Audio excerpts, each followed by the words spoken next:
Welcome to Allies or Enemies. I'm Jess. And I am Sean, and today we are talking about Distilled, which is designed by Dave Beck and published by Paverson Games, who did provide us with this copy for review, but the thoughts in this video are all our own. And Distilled is a game all about making spirits, and you do that by getting different cards, getting a lot of ingredients, mixing them together, and trying to make some booze. So let's take a closer look at how that plays. You start the game with a distiller, a flight of recipes, including your signature recipe, a few coins, some endgame goals, and an inherited distillery that's ready for action. Each round starts with the market phase, where players take turns buying things like ingredients, items like barrels and bottles, new recipes, and distillery upgrades. Then players will all distill their spirits at the same time by choosing ingredients and mixing them up, and then discarding the top and the bottom from that pile. As long as you've got the right mix of ingredients, whatever you have left can be used to distill a spirit that you've learned the recipe for.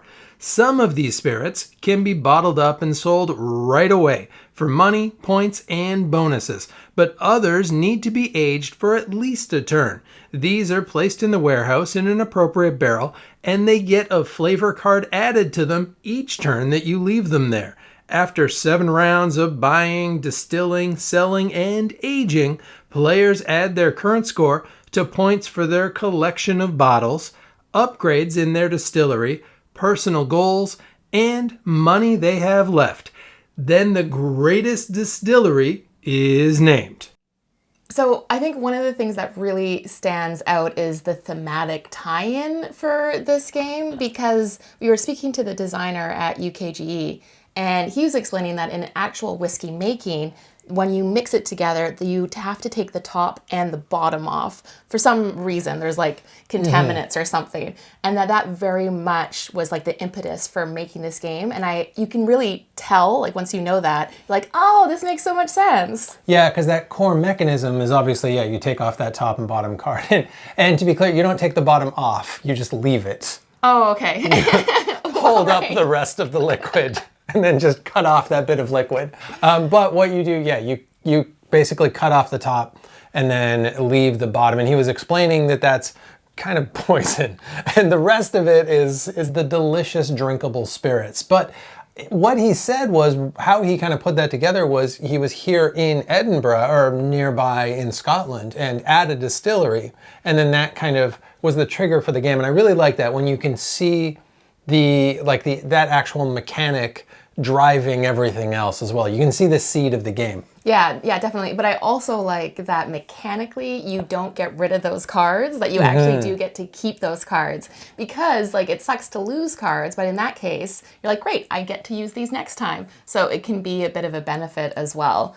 And I think it's an interesting game in that it feels pretty light in what you're doing, but with a lot of decision making in the little things that you're doing. So it feels like approachable, but with enough decisions that it keeps it interesting. Yeah, it's got kind of that like wingspan-y thing where it's that little smidge, well, I'd say more than a smidge above a gateway game, but it is something that you can very much explain to people, and they're probably going to pick up pretty well. I will say that the theme was not like, neither of us really drink spirits. We're not big drinkers, so we weren't like immediately attracted to it, but because you can see how tied it is into everything, it makes it a little bit more interesting.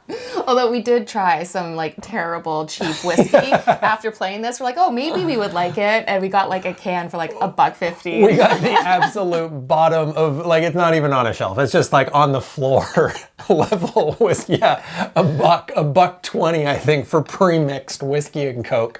Shockingly not the best beverage that I've had.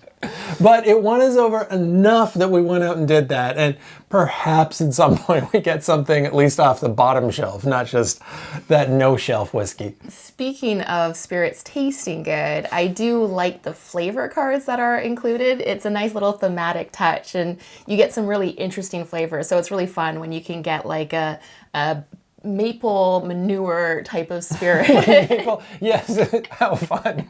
Maple manure. You occasionally get a negative one, but it's worth Yeah. it just for the fun name. Yeah, there's like wet, although I think that might be an expansion one too, but yeah, there are a lot of silly ones like wet dog and like other, and then there's also like perfectly reasonable ones like butterscotch or licorice or whatever. The other flavors might just kind of come from the process. And there's just a bunch of like fun little touches like that. Like one of the character cards is definitely Large Marge from Pee-wee's Big Adventure, and I wonder if there's other references like that I missed, because that's already a pretty deep cut. And that kind of brings us to the replayability as well. There's quite a few things in here, but there's all of these different upgrades that give you these different powers, but you're only going to get kind of 2 or 3 in a game, if that. But those really do kind of steer you in different directions. Yeah, sometimes it's equipment, sometimes it's people, and so you can get a mix that can give you some strong bonuses. And as you say, those bonuses might definitely lead you more one path than another. The other key thing for replayability as well are the is it the tasting cards? Yeah, tasting flights. The tasting flights. And so each game you pick a tasting flight, and all the players are playing with the same tasting flight, but it's different types of spirits that you're making, and they can be pretty different. So some flights will have like no aging, some will have a lot of aging, some might focus specifically on like certain types of ingredients, and that can all feel different. Like the time when we played with just aging, we were like, ooh, actually aging's really worthwhile because you get to add all of these flavor cards, which we really hadn't tried too much beforehand. Yeah, and then when you play without it, you just don't use the flavor cards, more or less. And so then that, like when you play without it, I found I was leaning more into the bottle collecting part of it as well, because you can also buy these fancy bottles. When you're not doing the aging, you don't need to buy barrels, so you got a bunch of money kind of left over. So you can get these bottles, and then you can get like collections of bottles which score you points at the end of the game as well. There's also like other point scoring things. There's goals, personal goals, and also shared goals, and there's use 3 out of, I don't know, a whole bunch. Yeah, there are a whole bunch of goals. And if you play the base game a lot, there is an expansion that's the Middle East and Africa expansion. And that adds a whole bunch of cards, a bunch of character cards, new spirits.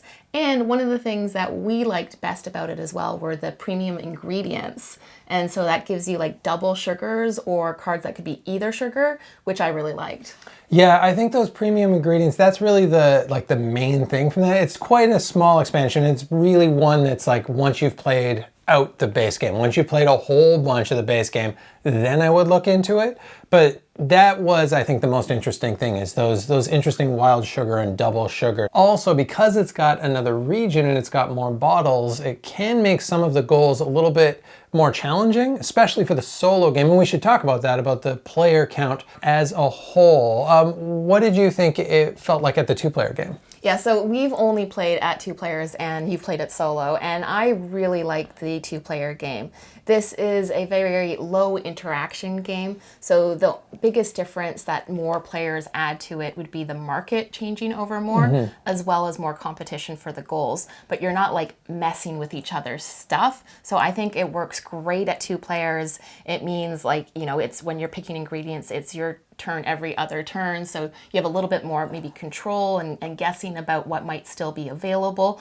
I do think it would work really well though at 3 or 4 too. Yeah, well, especially because most of the stuff that you're doing, like after the market phase, when you're doing the actual distillery phase, that is all, you're just doing all of that stuff simultaneously. So you don't have to wait for anybody. So it's just the market phase that's gonna maybe slow you down a bit. I know BGG suggests that at 5 players, it takes a little bit long. I can't say for sure, but a lot of people seem to say that, so maybe they're right. But 3 or 4, everyone seems to be pretty happy with it, and I can definitely understand why that is. But even at 2, it's got a thing that actually clears out some of the market cards as well. So that market isn't going to be like completely stale. I certainly didn't feel like I was missing anything. Yeah, I agree. I think it works great at 2. And how was the solo mode? Yeah, the solo mode is interesting. It's not a best score mode, but it's also not a full bot. It's kind of this interesting challenge mode. So you've got this like tower of cards. It looks a little bit like Seven Wonders Duel kind of pyramid of cards, a little bit. And you're moving up it, completing these different goals. You can see some, you can't see others till you get to those levels, but you can see the last ones. And so you know you're gunning for those ones, and you got to kind of build your way up to them. And yeah, it's solid. Like, it's really challenging to hit those last goals, but it's a solid solo. So would you recommend it based on the solo alone? I don't think so. I think it probably shines more with more players, but I think it is one that I will play the solo mode more often than just like the once to test it for review, because it was an interesting challenge. So I wouldn't say it's the only reason to pick it up, but I'm glad it's there. So moving on to components, and I think across the board, it's really solid. I think the art is really good.